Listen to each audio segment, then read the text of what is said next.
پیارے ناظرین کرام، السلام علیکم ورحمۃ اللہ وبرکاتہ۔ ابھی جیسا کہ آپ لوگوں نے بھی سنا ہوگا کہ WHO نے مدینہ پاک کے تعلق سے یہ بیان دیا ہے کہ متبرک شہروں میں مدینہ پاک کا مقام آتا ہے۔ وہ صاف صفائی کے تعلق سے، دنیاوی لحاظ سے وہ اس کے تعلق سے بیان دے رہے تھے، تو لوگوں میں ایک عجیب سی حیرت کی بات لگی کہ مدینہ منورہ کے تعلق سے غیر مسلم یعنی دنیا دار بھی اس طرح کی باتیں کر سکتے ہیں۔ تو ان چیزوں کو اگر ہم آقا دو جہاں صلی اللہ علیہ وسلم کی حدیث مبارکہ کی روشنی میں دیکھیں تو یقیناً ہمیں بہت ہی اطمینان اور قلبی سکون محسوس ہوتا ہوا معلوم ہوگا کہ کوئی دنیا دار مدینہ پاک کے تعلق سے کوئی سرٹیفکیٹ دے، ہمیں اس کی حاجت ہی نہیں، ہمیں اس کی ضرورت ہی نہیں کہ کوئی دنیا دار یہ بتائے کہ مدینہ پاک کتنا پاک ہے، مکہ معظمہ کتنا معظم ہے۔ کوئی دنیا دار کے سرٹیفکیٹ کی ہمیں کوئی ضرورت نہیں، اہل ایمان کو اس کی کوئی حاجت نہیں۔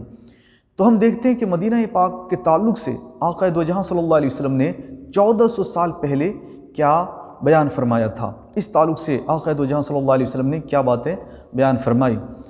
تو حضرت ابو ہریرہ رضی اللہ تعالیٰ عنہ کی روایت کردہ ایک حدیث پاک آپ کے سامنے پیش کرتا ہوں۔ وہ فرماتے ہیں کہ قال رسول اللہ صلی اللہ تعالیٰ علیہ وسلم، آقا دو جہاں صلی اللہ علیہ وسلم نے فرمایا، علی انقاب المدینہ ملائکۃ لا يدخلها الطاعون ولا الدجال، متفق علیہ۔ یعنی اس حدیث پاک کی روایت امام مسلم، امام بخاری دونوں نے اپنی کتاب میں اس سے روایت کی ہے۔ حضرت ابو ہریرہ رضی اللہ تعالیٰ عنہ بیان فرماتے ہیں کہ آقا دو جہاں صلی اللہ علیہ وسلم نے ارشاد فرمایا کہ مدینہ پاک کے راستوں پر فرشتے بطور محافظ مقرر ہیں، لہٰذا طاعون اور دجال اس مقدس شہر میں داخل نہیں ہوں گے۔ گویا آقا دو جہاں صلی اللہ علیہ وسلم نے بالکل ہی واضح فرما دیا کہ مدینہ پاک واقعی پاک جگہ ہے کہ جس جگہ نہ طاعون یعنی عام وبا داخل ہو سکتی ہے اور نہ دجال ملعون کبھی اس میں داخل ہو سکتا ہے۔ تو گویا حضور پاک نے 1400 سال پہلے ہی اس کی کلیئرٹی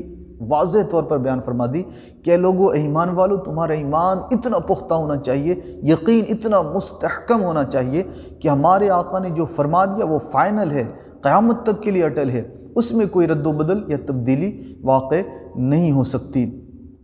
تو اب اس لحاظ سے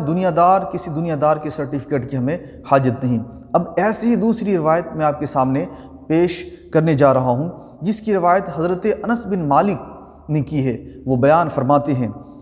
کہ عن النبی صلی اللہ علیہ وسلم قال اللہم اجعل بالمدینہ ضعف ما جعلت بمکہ من البرکہ، متفق علیہ۔ یعنی حضرت انس رضی اللہ تعالیٰ عنہ بیان فرماتے ہیں کہ نبی پاک صلی اللہ علیہ وسلم نے دعا فرمائی کہ اللہ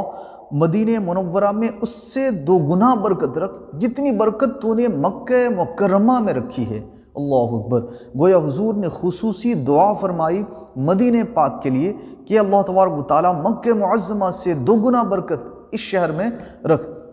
تو جس کے لیے حضور پاک صلی اللہ علیہ وسلم دعا فرما دیں، برکت کی دعا، تو وہ شہر تو یقیناً دنیا کا مثالی شہر بن جائے گا، اس کی کوئی نظیر دنیا میں نہیں مل سکتی، اس کے جیسا کوئی دوسرا شہر نہیں ہو سکتا۔ اہل ایمان اور مومن کے لیے تو آقا دو جہاں صلی اللہ علیہ وسلم کی اس حدیث پاک سے دلی سکون اور سب سے بڑی سرٹیفکیٹ بن جاتی ہے۔ اس سے بڑھ کر دوسری دنیا کی کوئی سند